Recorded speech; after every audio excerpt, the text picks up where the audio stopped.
NY MLB Talk, New York's #1 baseball podcast. Now here's your hosts, Chris Pizzaya and Rob Maraska. And welcome to a new episode of NY MLB Talk with Chris and Rob, covering the Yankees and the Mets. Remember, you can follow us on Twitter/X at NY MLB Talk. You can hit that subscribe button right here for YouTube as well, so you know when the next show is going to be coming on, so you can be part of the show with us. You could also find us at sportswireradio.org and many other shows that are on there. But anyway, Rob, what's going on? Hey, Chris, it was a pretty good week for both the teams, the Mets and the Yankees. We got a lot to talk about today about the past series. Yeah, a lot of good stuff for both teams, I think. I think we're both happy somewhat. I think you guys left a little bit on the table there. I think you guys could have easily taken 3 out of 4. That last game was a win for you guys, but it happens, you know. So let's start anyway with the Mets. Pretty good series. You know, you split with arguably the best team in the league, reigning World Series champions. So what'd you think? Yeah, well, the Mets could have very easily swept that series. In fact, the Mets could have swept both series, the one at Citi Field and this one, if they just didn't leave runners in scoring positions and make a couple of bonehead plays. That's how close most of the games were. Listen, I'm still exhausted from these extra inning games. The first 2 games, I hardly slept. I've hardly had any sleep. So yeah, no, I know what you mean. You know, and because you don't want to miss them because these are big games. It's not like this series coming up. You got the Rockies. So listen, if you fell asleep watching the Mets Rockies game, it's not the end of the world, right? Because if you're winning, you're probably going to win that game with the way the Rockies are playing. So, but yeah, I mean, listen, the one thing, I mean, looking at this series between the Mets and the Dodgers, number one, you gotta realize the Mets are legit. They are one of the best teams in the league. They're going to be a problem in the playoffs for whoever plays them, without a doubt. They're going to be players at the trade deadline. They're going to be aggressive, hopefully, and get some, probably going to need an extra bat, probably another arm at some point. You do have Manaea coming back, right? I think he's making his first rehab start tonight. But that's one thing. And number two, looking at the Dodgers, like the Dodgers have so many injuries with their rotation, and it's taxing that bullpen so much that they're going to have to go out and get a couple of arms just to, even with, you got to remember, they got guys like Glasnow and Blake Snell on the IL right now. If they come back, that's a great rotation, right? With those 2 guys and who they got, and Yamamoto. If Sasaki comes back, who knows if he's going to come back? But that's a really good rotation. It's just that it's taxing that bullpen so much. I think the bullpen has pitched the most innings so far in Major League Baseball. Yeah, they have. Their bullpen has pitched the most innings in Major League Baseball. You can see why. Listen, the Mets took the season series from the Dodgers, which is great because if they meet in the playoffs this year, the Mets have home field advantage. So that is, right there. That's a plus. I'm happy about that. But the Mets made some mistakes. Beatty yesterday, I don't know what that play was at the plate where he double clutched and Will Smith came in to tie, with the tying run. He double clutched, and it looked like, you said it looked like Little League when we were. It did. They're bumping into each other. You're like, what is going on? It's crazy. Yeah, it was crazy. So that was a problem. Another problem, especially yesterday, was leaving runners in scoring position. The Mets get the bases loaded. The Mets get runners on base in scoring position, and they just need a sacrifice fly, and they don't get it. It's so frustrating watching them because the team, they could score runs. They just have to get that clutch hit with the runners in scoring position. And yesterday, it it was terrible yesterday. They were 2 for 10 with runners in scoring position yesterday, and they have to do better than that. Alonso, though, listen, Alonso, he's back. He loves LA. Yeah, he loves it. That might not be too good, if he opts contract, which he probably they'll sign him and he'll be the DH for them. Yeah, the DH, because of course Freeman's playing first.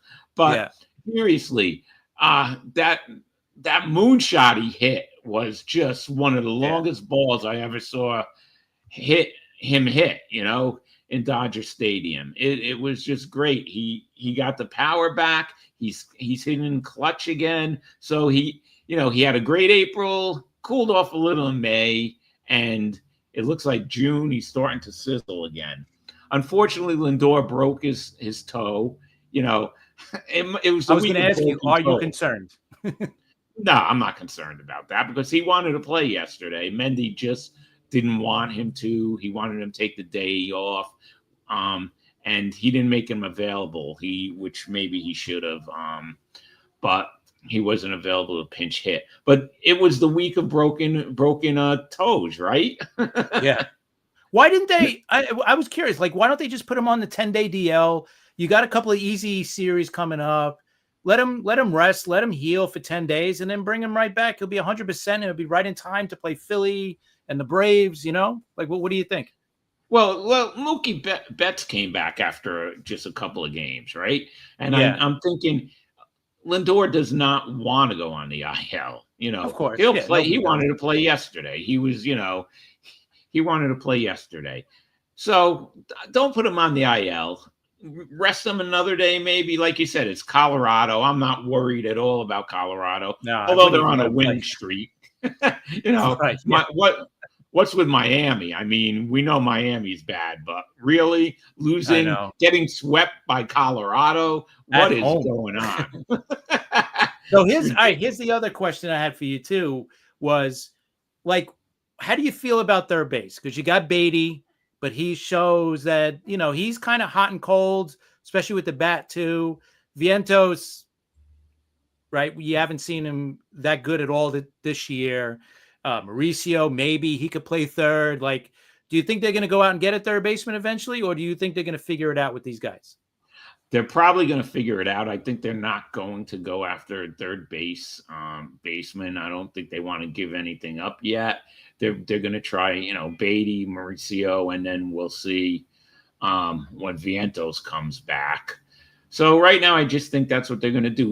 Beatty's been hitting, like you said, he's hot and cold. Couple of mistakes in the field. His fielding got better after they sent him down and brought him back. He was doing better, but yesterday, he made that one bad play, and he fielded the ball pretty well. I don't know why he double clutched. We're looking at the replay. I don't know if he, for that second he panicked. I don't know what happened, but that probably cost them the game. So I think right now they're just going to keep doing what they're doing. They're going to experiment, and we'll see what happens. I don't think they want to give anyone up for a third baseman. Yeah, no, that's true. And here's the thing: like the trade deadline is coming.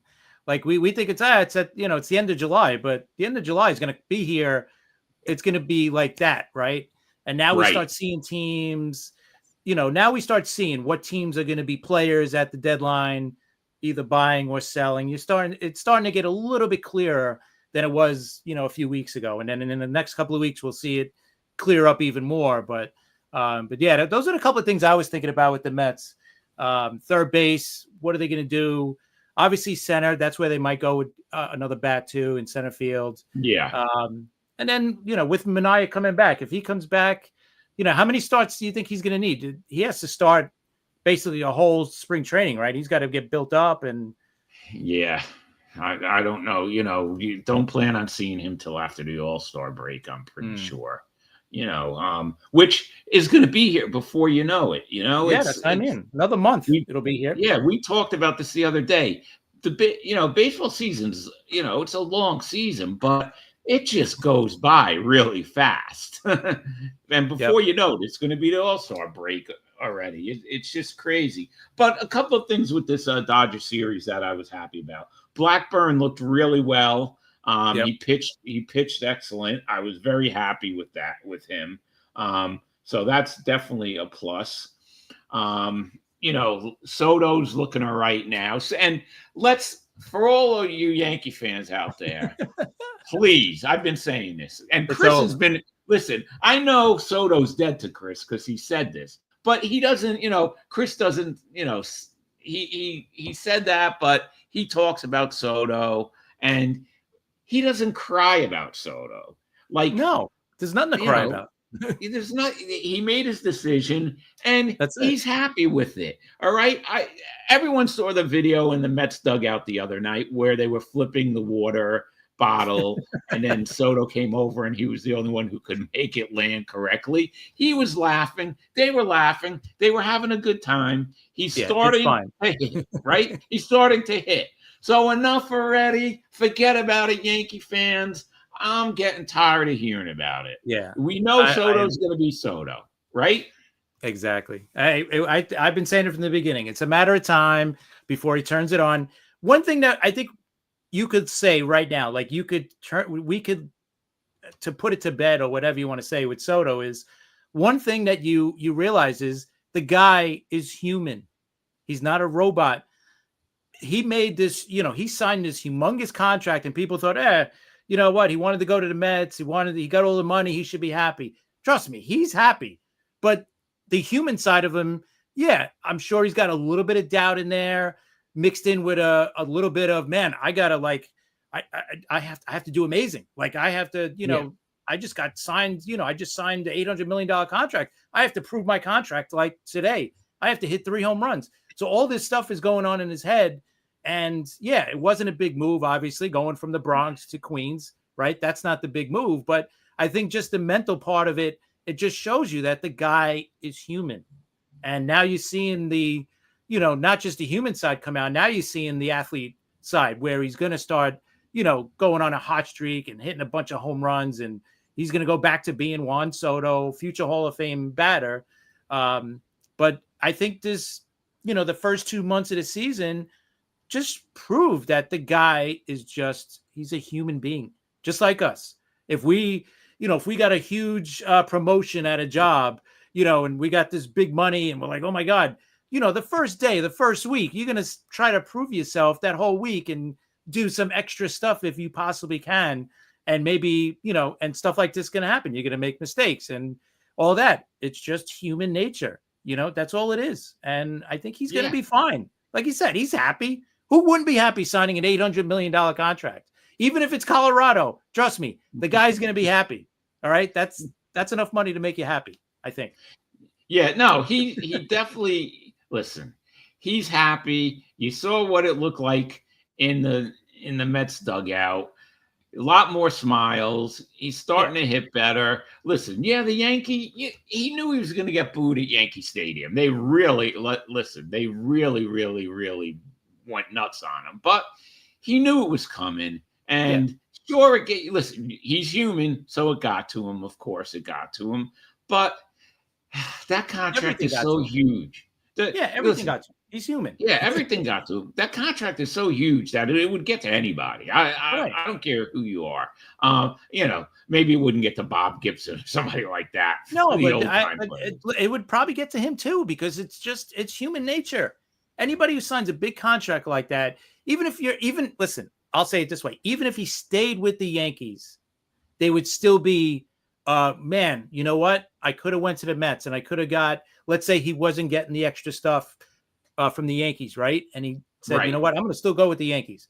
That would probably still go in his head. Like, man, I could have gotten, all this luxury box or this or that. And I'm sure all that stuff would have went through his head, and he probably would have started off a little bit slow, maybe not as slow as he has with the Mets, but he still would have started, because it's still $800 million contract. And you're still going to try to, prove yourself and prove to everybody like, I am an $800 million guy, So I don't, it's over though. I think it's over. I think from now until the end of the year or whatever, he'll be fine.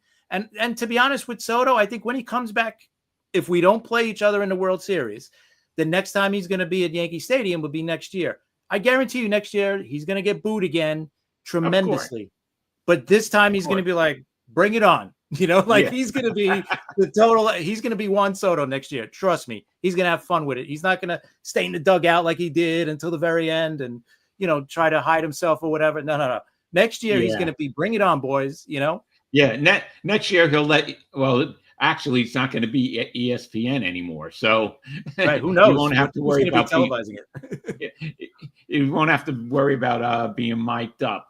Yeah, I agree with you there. Let's put this Soto thing to rest.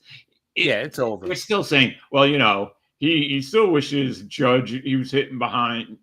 Judge was hitting behind him. And listen, yeah, of course, but Alonso has been great.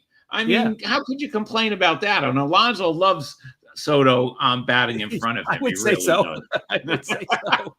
He should have said, "Hey, he should have been here last year." So I could have cashed in here.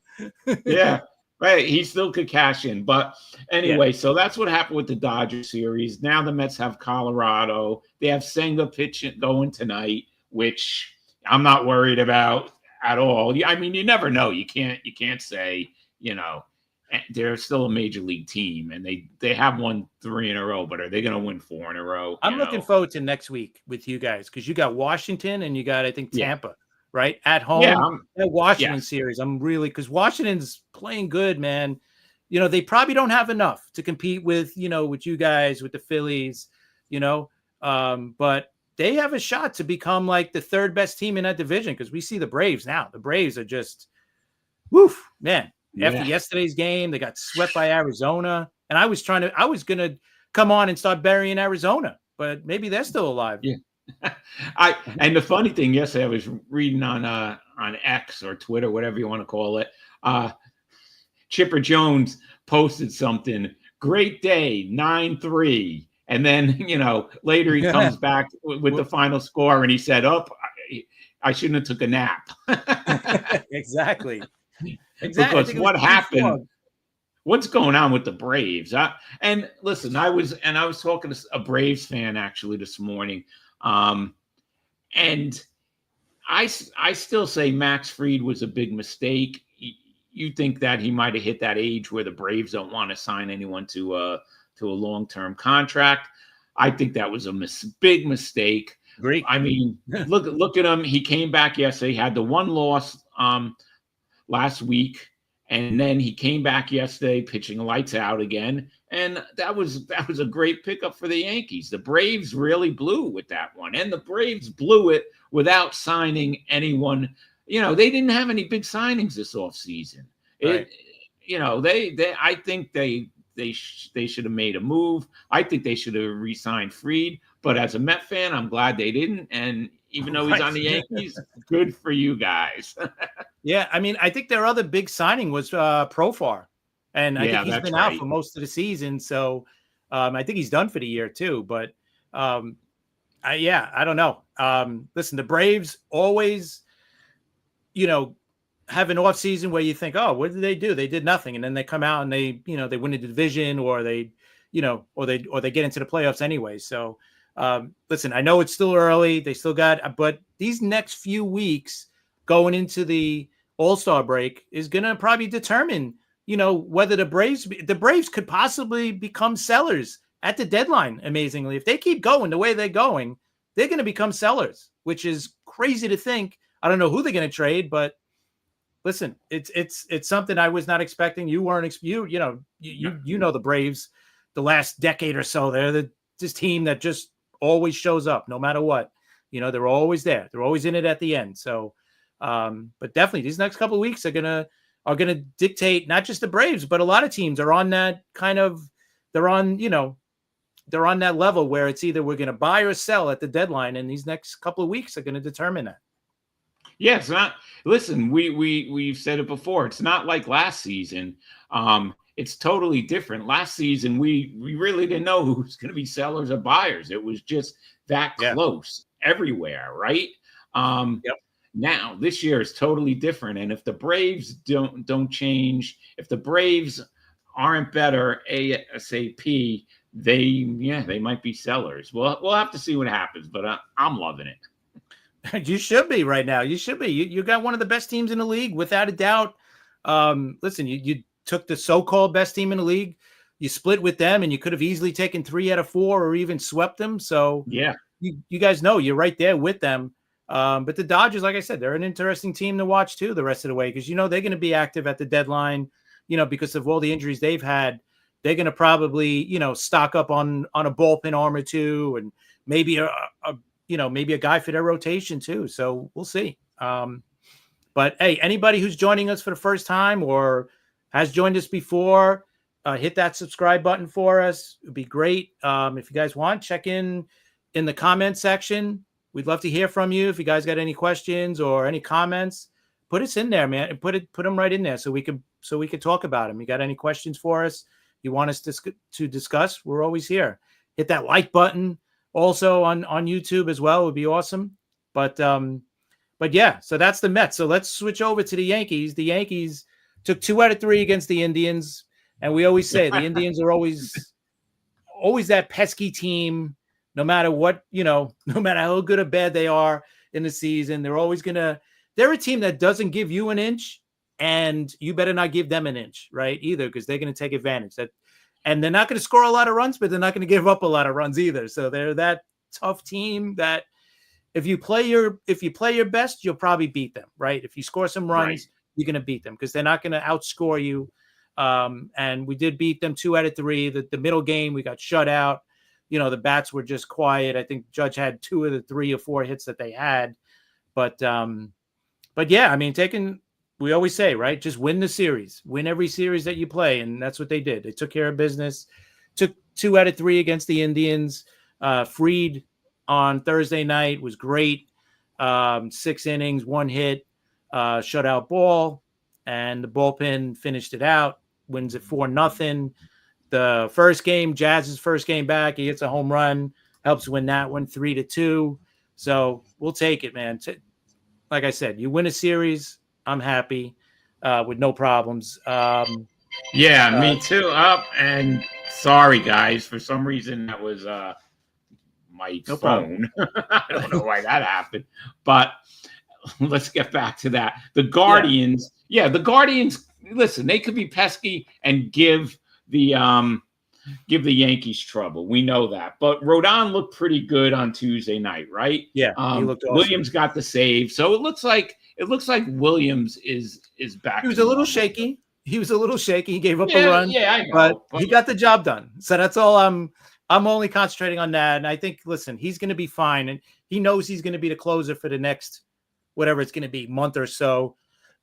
So I think that's going to get I think that's going to build his confidence back up too. That he's coming off a couple of really good appearances before that save, getting the save, and now he knows. Listen, I'm the guy. I'm the guy. I'm the guy again. I'm going to be the closer for the next month or so, or whatever it is, until Weaver returns. So, and they got Loaizaga back. He's starting to look better and better each appearance he's in there. They announced that Stanton might start a rehab assignment next week, which would be great to have his bat back in that lineup as well. So, I mean, things are looking good for the Yankees. Unfortunately, Stroman, he was shown on a video. He's close to starting a rehab thing too. But I'm like, take your time. Don't worry. No rush. There's no rush to get Stroman back. I don't think you guys listen. Not only as a pitching aspect, but even in the clubhouse, you really don't need that guy back in the clubhouse. No. We know how he is in the clubhouse, but especially Met fans know. And it's just like, for the good of the team, just let him rehab until December. Yeah, exactly. And you know what? If they might rehab him for a while and then trade him at the deadline, like eat 80% of the contract or something, some ridiculous number, just to move on from him and get something for him. Because listen, if there's no spot in the rotation for him, which right now there isn't, I would not put him in the bullpen because he's not going to be happy doing that. He's already said that many times that he doesn't want to be in the bullpen. So that's that would be my thing. So I would just kind of leave him out there and just try to trade him, get something for him. Yeah. Heat whatever you have to do for that contract. But if you rehab him, like say 3 or 4 or 5 starts and he's looking better, hopefully that'll, have another team kind of look at him like, oh, we could use him for our number 5 starter, and maybe bring him in and give us something for him, if we eat most of the contract. So I think that's what we're looking at there. And then now coming up with the Yankees, after taking 2 out of 3 from Cleveland, now they got the Red Sox finally. This is our first time we're going to see them all year. And they're coming in on a little bit of a slump too. And they've played really bad ball this first half. Things are not going well for the Red Sox. So this is the perfect opportunity to kind of even sweep them would be nice, but definitely win the series from Boston. To kind of start to, if you could sweep them here, it's almost going to be like that early first nail in the coffin for them, because they've had such an awful season so far. Yeah. I mean, they're still not out of it, but, nobody's officially out of it. But with the way they're playing, I mean, this would be a great series to kind of, when you got a team down, keep them down. You know that too. So if they could take 2 out of 3 or even sweep them, that would be awesome. Yeah, but I mean, you never know what could happen in a Yankee Red Sox series, right? Yeah, absolutely. And there's you got some great pitching matchups coming up. Yep. Oh yeah. It's going to be, that's going to be interesting too, because we obviously don't have Fried going. So we'll see. Let me get the pitching. Well, you have here Saturday. Let me see. I have Saturdays here. Yeah, I just put it up. Okay. Oh yeah, there it is. Okay. Yeah. So that's the the first matchup. Listen, Will Warren has been up and down. He had the bad start, obviously, against the Dodgers. That was probably just a bad. He shouldn't have been starting in that game. I think it was just a young kid, wrong place, wrong time type of thing. Bueller's been, kind of shaky too. So I'm not worried about tonight so much. Saturday night, that's going to be interesting. Crochet's, the best starter in the American League right now, or one of the best starters, along with Fried. But he's going against Yarbrough, who's been pretty amazing as a starter for us. We can't ask much from that guy. So no, I think that's going to be the pitching matchup of the series. I'm looking forward to seeing Crochet pitch against the Yankees, and Yarbrough how he's going to pitch against the Red Sox. So that's going to be a pretty good game with a packed house. So yeah, I think that's the pitching matchup of the weekend. And then Rodon has been really good for you guys. You have him going on Sunday. Yeah, and I don't know much about Dobbins. I haven't seen him pitch, but I like our chances there with Rodon. So, but I think we have a pretty good shot at taking at least 2 out of 3 against them. That middle game is going to be the tough one, obviously, with Crochet going. But as long as Yarbrough could just kind of, match him and get the game into the bullpen, I think the Yankees got the advantage there, and that's where they got to win the game. So we'll see. And you guys got the Rockies, obviously not the toughest series in Colorado, but they are, if they were at any point this year hot, I guess now is the time for them, because they swept the Marlins. I don't know if that's a big sweep, but hey, listen, it's better. It's better than losing 3, but it's the Marlins. Yeah. I'm not worried. I hope right now, the way Alonso's bat is going, and I hope with Soto and Alonso, a lot of balls are going out of Coors Field. It's going to be good. The Mets swept the Rockies last time, so I'm looking for at least 2 out of 3, but I'm looking for the sweep again. Let's just go for the sweep. Absolutely. The Rockies won their games, against the Marlins. It's time to go back to losing. And you know what? Look at just the run differential. I know it's not a big thing, but look at the difference, right? Colorado going into this game is minus 181 run differential. And compared to the Mets are plus 71. Yeah. That is unbelievable. Just to show you how bad the Rockies are. I mean, their pitching is awful. The lineup is awful. So, yeah, this looks like I don't want to say easy sweep. Any sweep is not easy, but this should be a sweep for you guys for sure. Yeah, I think so. And if we, get into other teams in the major leagues, I think we got to talk about Oakland for a second. What's going on with, they're not Oakland anymore. The Athletics, that's just A's. like the Indians. It's the A's. What are they won for their last 23 games? Something like that. Yeah. Or they just won yesterday. So maybe it's 2 wins now, but yeah, they're awful. I mean, and they're just dropping down. And, I was watching this podcast, David Sampson, the former GM of the Marlins. He's got a pretty good podcast. So I was watching him, and someone had asked him, what would have happened if the A's or the Rays had made the playoffs? Like, where would they play? And he goes, I could guarantee you they would not be playing in Sacramento, and the Rays would not be playing at George Steinbrenner Field.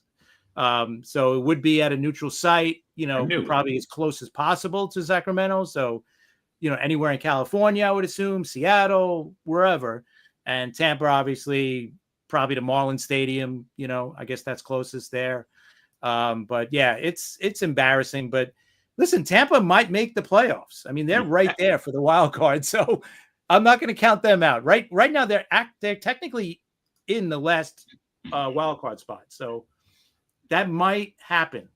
So well, I'm hoping next weekend that the Mets sort of help knock them out. Yeah, listen. When they play but them. The American League is more wide open, right? With the wild card. I mean, you got Tampa and Toronto tied for the final spot, and they're only a half behind Cleveland, who's only a game behind, or only a half behind Minnesota, a game behind Minnesota for the top spot. So between Minnesota all the way down to Boston, who's only 4 games out, there's like 1, 2, 3, 4, 7 teams separated by 4 games in the wild card right now.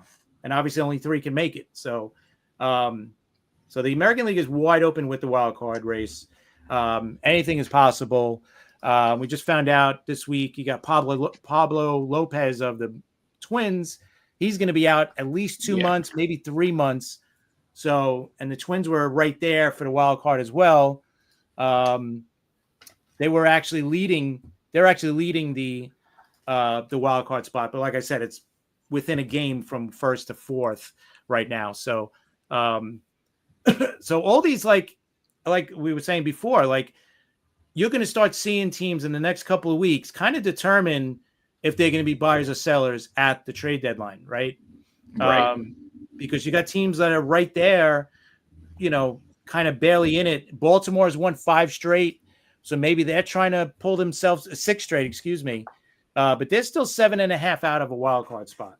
So I mean, is it too late? No, but I think their season, is going to be determined in the next couple of weeks, right? Until that, right.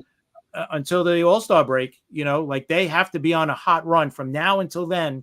They have to stay on this run, and hopefully they could get back into the wild card race. But we'll see. Obviously anybody below them, the A's obviously are probably done.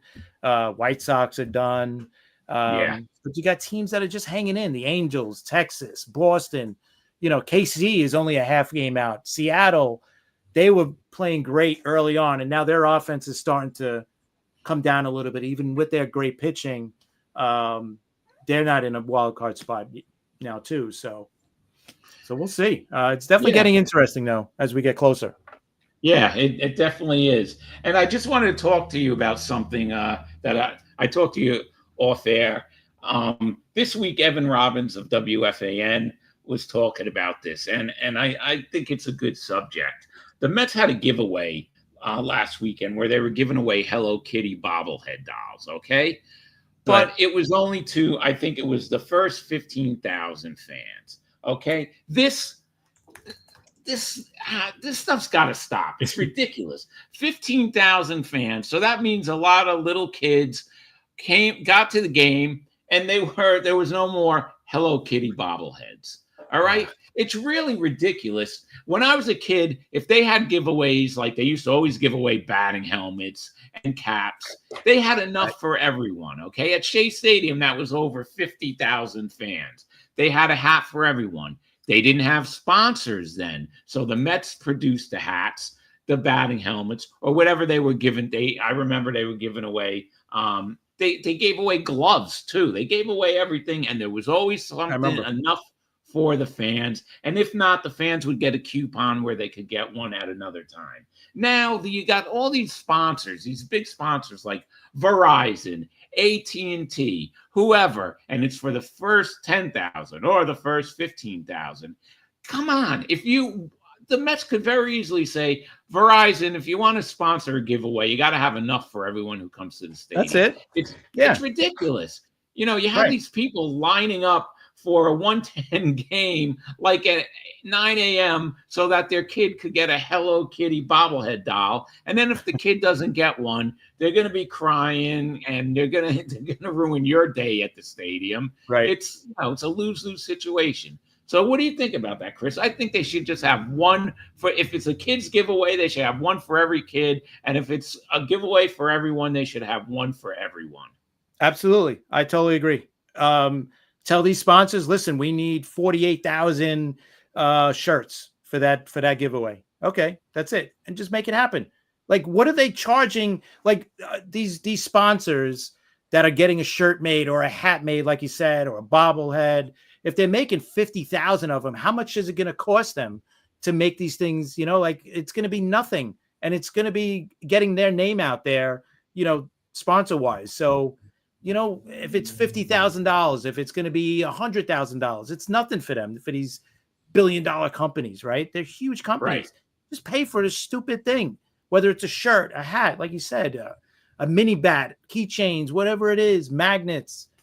Just pay for it. Like it's no big deal here, And then and then what happens is what? Not everybody gets it. Number one, so everybody's upset, and the people that do get there early because they want to sell it on eBay because they want to make themselves a few bucks. So you know what? And that's what happens. We see that all the time. Yeah, it is ridiculous. And I looked on eBay. I just was very curious about this Hello Kitty bobblehead, and they're only going for like $36. So I mean, I'm surprised. I thought it'd be more. Me too. I really did, because I thought that was a big thing with these kids and even adults who collect these, like Hello Kitty or Pokemon or whatever they collect. I thought it'd really be more, but I looked on eBay and I saw like an average $36 to $46. So really they weren't making anything.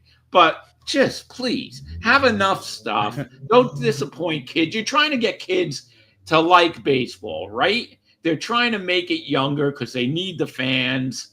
And what do? They have giveaways, and then they don't have enough for the kids who want them, and then they upset them. So just make enough. Verizon, you could afford it. Give me a break. And I know with the Yankees, sometimes they do one with hats, and they're good hats, right? They're legit hats. They give them away. But there's only you have to buy a certain ticket to get those. Like you can't just buy, like a cheap seat up top and say, okay, I want this. You have to go online and buy it with a certain code, and then you have to go and pick up a hat. Because I had to go through that with my daughter a couple of years ago. We did one for graduation, that had the tassel on it and stuff like that. But not everybody got them. You had to purchase a special ticket to get that hat, right? So it's so stupid. Like you said, just make it easy. And this goes back to the streaming services and all that crap. Make it as easy as possible. We know everybody wants to make a buck. We understand that as fans, but you know what? Just make it easier for us. That's all. Just make it easy. No blackouts. We're not asking for a lot. Yeah, you're right. And Joe Dell put, I can't afford it, need to pay Soto. The point is, Joe, the Mets aren't paying for it. Sponsors are paying for it. Right. So that's got nothing to do with it. The Mets aren't paying for that T-shirt or that Hello Kitty bobblehead. Yeah, and again, what are they paying for those things to get made? Seriously. If we got a T-shirt made up, it was $20, right? So it's going to be much cheaper if they make 50,000, Met T-shirts with a Verizon logo on it or whatever, right? Yeah. So right. I mean, come on, just do it. I don't get it. Like you said, the old days they did it, whatever, but these companies, they just don't. I guess I don't know. It doesn't make sense to me either.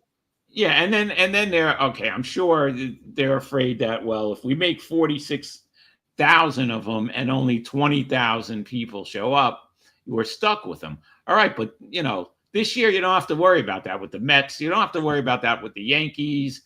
The Dodgers had an Ohtani bobblehead giveaway. All right, they had over 50,000 bobbleheads. And everyone who went to that game, which was about 50,000 or more fans, every fan got an Ohtani bobblehead. All right. So if LA could do that, the Mets could do that, the Yankees could do that, teams like that, they could do that because the Dodgers did it. Everyone got an Ohtani bobblehead. Nobody went home disappointed, and everyone was happy. And you know what? Listen, worst case scenario, if let's say they get 50,000, right? To get Verizon to make 50,000 bobbleheads or whatever, right? And they don't sell 50,000 tickets that week, right? And only 40,000 come. So now they got 10,000 of these things laying around. You know what? Either give them away at the next game, right, to the first 10,000 people that come in, or maybe give them to all these shelters out there, or homeless shelters, and kids that are in need that could probably would love something like this. Like there's so many ways to get around this. And they just decide not to. But we'll have to see what happens. And one other thing I wanted to bring up, the Mets are going to have a 3-inning alumni game September 13th, okay, at Citi Field, obviously. But it's going to be Shea Stadium era versus Citi Field era, okay? And it's funny because you just look at the comparisons. I'm going to say for the Shea Stadium team, the managers are Willie Randolph and Bobby Valentine, which, I love that. That's great. And for Citi Field, it's Terry Collins, which is great, and Jerry Manuel, which he could have went Shea or Citi Field, but I'm glad that he didn't go for Shea because we talked about it the other day. I really liked when Willie was manager of the Mets, and I thought the way the Wilpons got rid of him, and good, you got it up. The way the Wilpons got rid of him in the middle of the night in California, it was awful. And I'm always going to say it that it was awful. So I'm really glad that he's going to come back. But the pitchers really fast for the Shea Stadium are going to be John Franco, Mike Hampton, who probably wishes he never left the Mets, even though he signed a big contract at the time with Colorado, but he could have got almost the same money from the Mets. That was a big mistake for Hampton because he was never the same after that. Al Leiter, Pedro Martinez, Rick Reed, and Billy Wagner. So listen, those are some great pitchers for the Shea Stadium team. But for the pitchers, all right, of the Citi Field, it's going to be Cologne, R.A. Dickey, who won. We love Cologne. R.A. Dickey, who won the Cy Young for the Mets. Matt Harvey, we know what happened to him. John Neese, okay. Johan Santana, okay. Of course.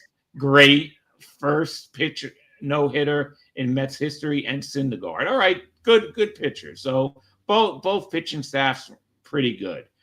The catchers, all right, this is where there's the big difference. The Shea Stadium team, as you can see, has Paul LaDuca and Piazza, all right? The Citi Field has Kevin Plawecki and Josh Stowe, okay? So there. Yeah, not good.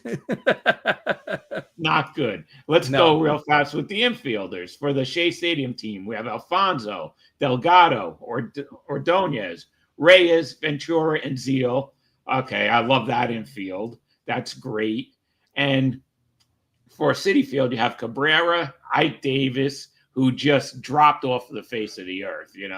Talk about someone who, started off really, really well, and then he just fizzled out. That's Ike Davis. And I did like Ike Davis.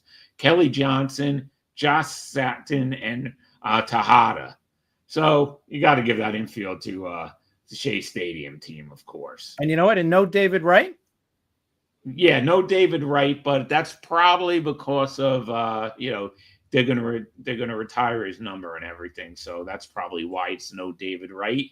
And the outfielders, Agbayani, Beltran, Chavez, and Floyd.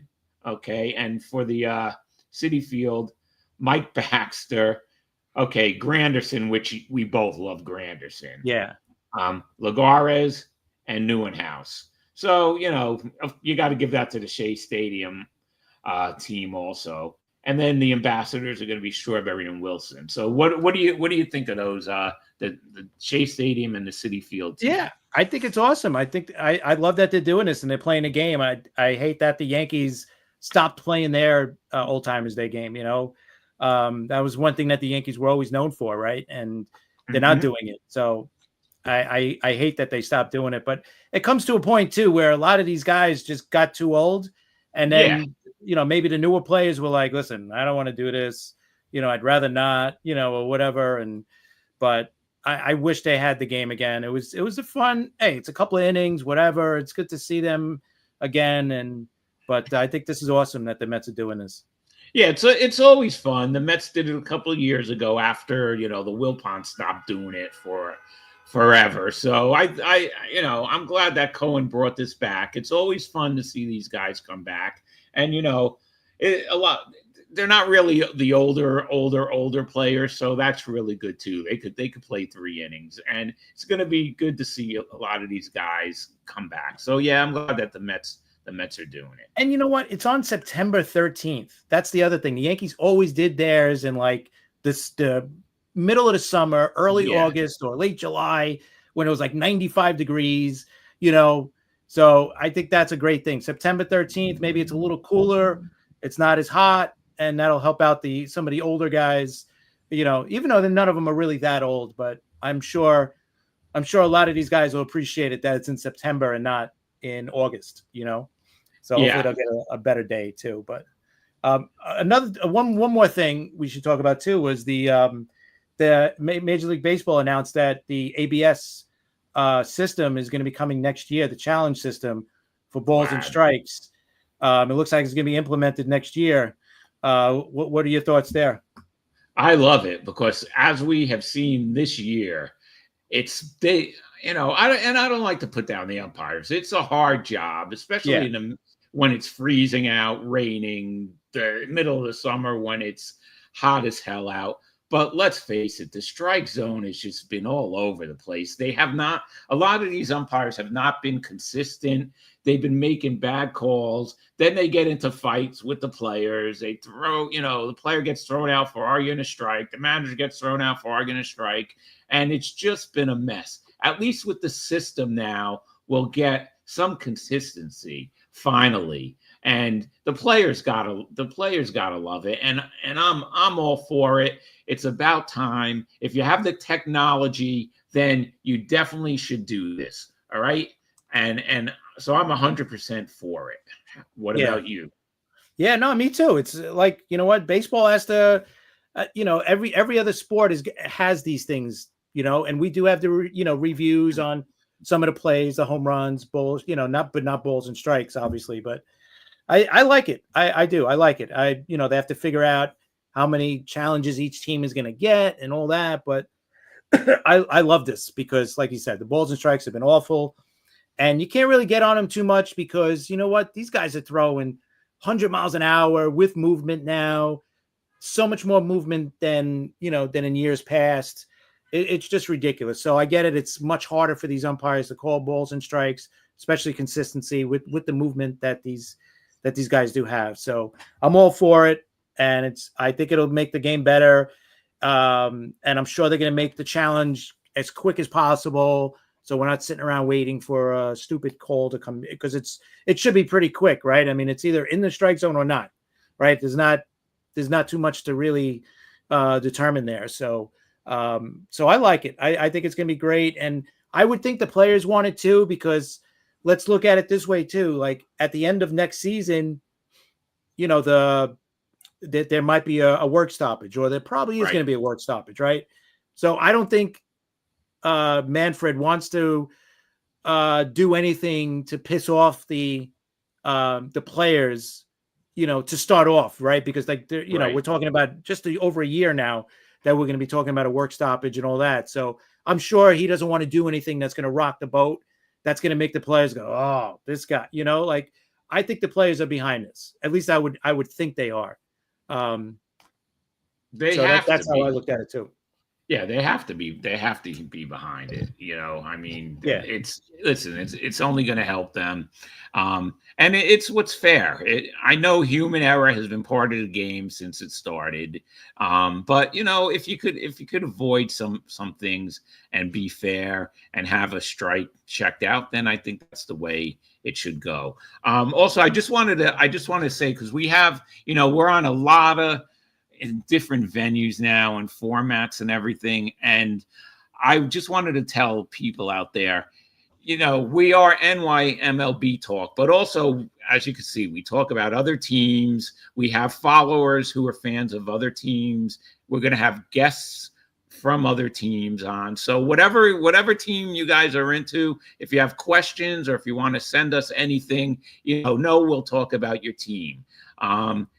Any team, we're up for any team. We're up to talk baseball with anyone. So I just wanted you guys to know that, because we appreciate it, because we have a lot more listeners live now that we're on these other formats.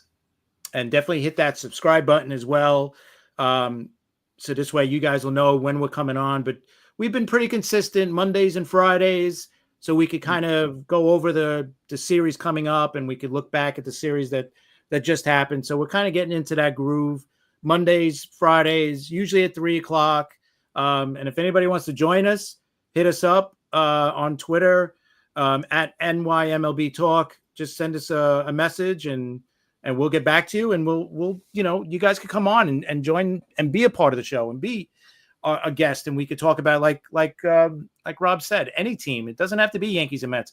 We love the Yankees and Mets, obviously, but listen, if you want to talk about the Cardinals, they're playing great right now. I don't think anybody was expecting that. If you're a Dodger fan, you know what? Come on, we'll talk. So, but don't forget, hit that subscribe button, and this way you could, know when we're coming on. And subscribe for us would be great. So, and we appreciate it already. All the ones that have subscribed, and everybody who's joined us lately and who have followed us on Twitter. We got over 1,000 followers now on Twitter. So that's a great thing. Thank you very much for following us, and hit that subscribe button. Oh yeah. And and if you have a show, remember, we'll follow you, follow us. We'll follow you. We've been doing that. We could talk about content together, and, we could all work together. So definitely. No doubt. Thanks, Joe Dell. We appreciate it. And see you soon, Maria. And that's it for me, Chris. Yep. It's the same thing for me. Guys, thank you for joining us. Thanks for all the newbies, and thank you to all the old timers too, who have been hanging out with us for the past month or so. But anyway, we'll see you guys next time. Thanks.